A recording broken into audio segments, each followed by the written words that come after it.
Yo, what's good, YouTube, man? It's Gary with the Fan TV. Back at you on the video. Like the content of the video, go and smash that like button at the content of this channel. Go and subscribe, man. Look, Ravens rookies are getting ready to report for training camp. Actually, already reported. I'm seeing Ravens put some videos out there like Malachi Starks on the practice field, right? So Ravens training camp right around the corner. Ravens start. The whole team will be back by this time next week, right? The 22nd. So, we're going to be back making videos, talking about the Ravens, talking about training camp. The season, before you know it, is going to be right there. We'll be playing preseason games, and we're going to get right into the season, right? So it's all right there for the Ravens. And that's for fans to talk about it, dissect it, and give our opinions on it, right? So that's why I'm back making videos again, all right? So I guess a couple things, one of the first things to talk about, obviously, is the rookies, right? So now, with the rookies coming in, reporting to the camp, there's a lot of expectations, right? For certain rookies in this class, right? Malachi Starks being a starter at safety, pretty much walking right into that job as a starter at safety, right? It's not too many times where when you think about the Ravens and rookies, even on defense, really, like where a guy like a rookie is just going to walk right into a starting spot. And that's what's going to happen with Malachi Starks, right? So he has some pressure to live up to that and deliver, right? I think he's a great player. I think he'll do fine with that, but I am excited to see how he does in training camp, how his progression is going, right? When there's these times when he's going to be going against the first team offense, right? How was he making? Can he make some plays on the ball? Can he pick off Lamar Jackson a couple times, right? I want to see those kind of things. I want to hear about those kind of things, right? Is he getting around the football, right? Because that's what Ravens got him for. Is to be able. He's very versatile, but playmaking on the football is why they wanted a safety like Malachi Starks, right?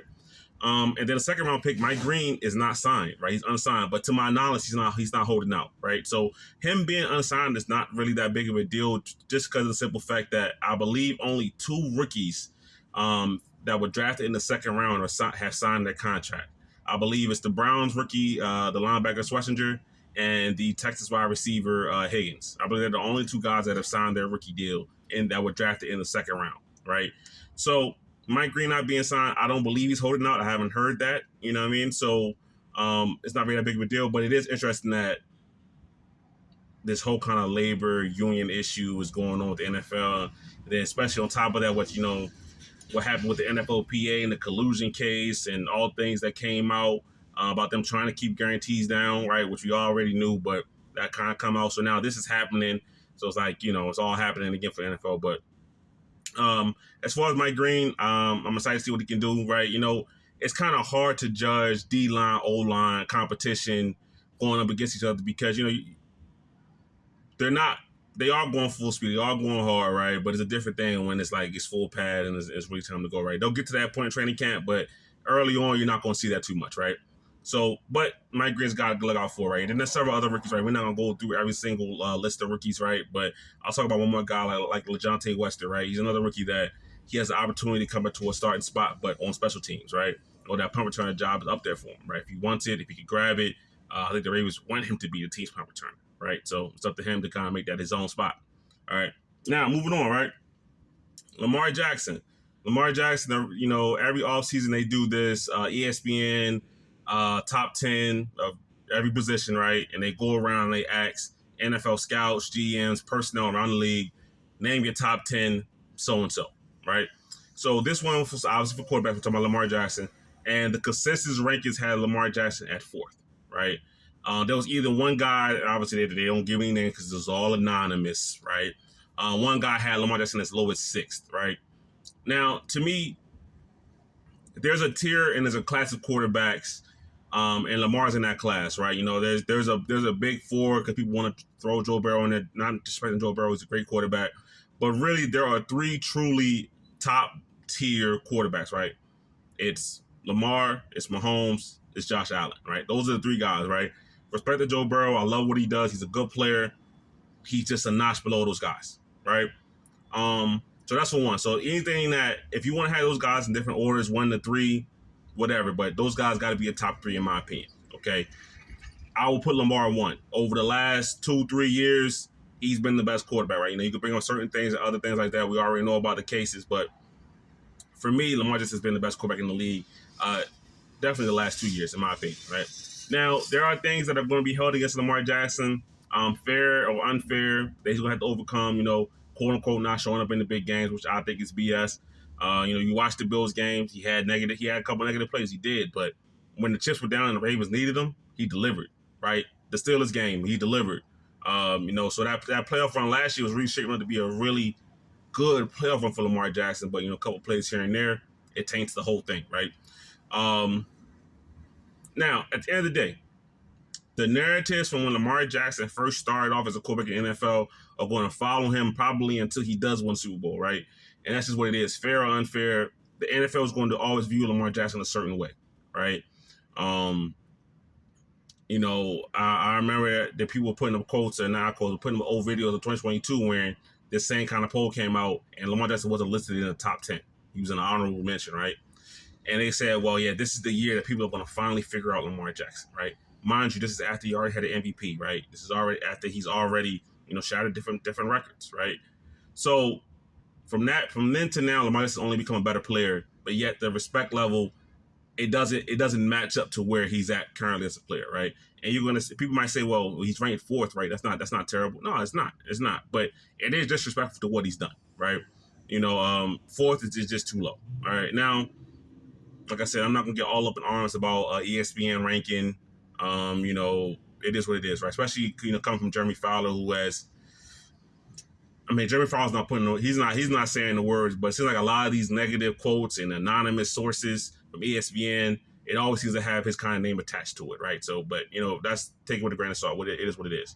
But all Lamar Jackson can do is play his game, be to me the best quarterback in the NFL once again. And when it comes to the playoffs, right, we limit the negative plays. He plays lights out.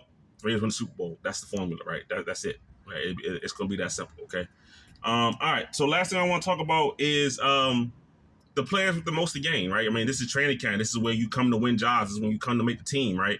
Guys that are on the bubble, do you make that jump to, you're firmly in the mix. Now, to me, the player with the most to gain was last month. This would have been an easy choice, right? It would have been TJ Tampa, right? Owuzie was hurt. He's back for a little while now, but Owuzie was hurt. Tampa was making plays. That second outside corner spot, when they want to move Warren to the slot, was wide open. This was his time to make make a statement. Then the Ravens signed Jair Alexander, right? A move that I love, right? So definitely not complaining about that at all. So that kind of like muddies the waters a little bit. So like, who is the person that has the most to gain, right? Well, I look at it now, I think it's the young safeties, right? And we're not talking about Malachi Starks here. We're talking about Bo Braid and Sanusi Kane, right? Just because Darius Washington went down, it's going to be down for most of the season, right? I don't really expect him to be back, even though there's optimism about it. I don't expect it, really. Bo Braid and Sanusi Kane have a real chance to be that third safety, right? The Ravens are still going to want to do some 3 safety packages, right? So Bo Braid, Sanusi Kane, they have a chance here, right? What the Ravens are going to do is, what they always do is, when there's a position that might have a little bit of a weakness, a little bit of a concern, they're going to go the first week or two of training camp, see how that position is playing. If they don't like it, they'll sign a veteran that's out there. If they do like it, we'll keep going with the young guys and see what happens from there, right? So for me, this first week or 2.5 weeks, Sanusi Kane, Bo Braid, you make an impression. There's a good chance that you're going to be playing some snaps for the Ravens team when the season actually comes along, right? The Ravens are going to want, like I said, they're going to want to continue to do 3 safety looks on defense, right? Now it might not be to the highest rate as it was previously because I don't know how much they're going to trust Bo Braid, Sanusi Kane to be out there, but I think it will be a part of the defense, right? It's just who they've been for quite a while now, to be quite honest with you, right? No matter who's been a coordinator. So with that being said, those guys have a lot to gain, right? So I'm looking out for those 2 guys.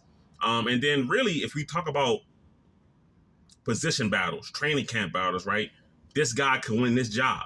There's really only one spot that we could really look at that's a real competition, right? And even that one, I think somebody's in a clear lead, right? But that's left guard, right? Andrew Voorhees versus Ben Cleveland, right? Ben Cleveland has been here for several years now. Voorhees is now going into his 3rd year now. Really, he's going into his 3rd year. He missed his whole first season. Last year, started, got hurt. McCurry took it over, then didn't get his spot back. McCurry is now gone. Voorhees is now the leader in the clubhouse for that spot. But the Ravens, to a lot of people's surprise, bought Ben Cleveland back, right? We thought he was going to be gone. Excuse me, especially after his whole, I think he got DUI over in the offseason. So that was surprising. But he's back, right?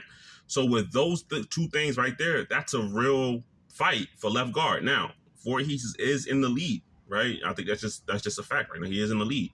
But with that being said, we got to see what Ben Cleveland can do, right? You know, it's going to be a battle, right? So to me, that's really the only real battle that I see right now. Everything else is all right. So here at the end, but yeah. So just seeing that, you know, Ben Cleveland versus Andrew Voorhees, that's probably be the main competition that I see for this summer. But yeah, that's kind of the end of my thoughts on this video, man. Don't forget to like, comment, subscribe, man. But it's Gabriel to the Fan TV. I'm out.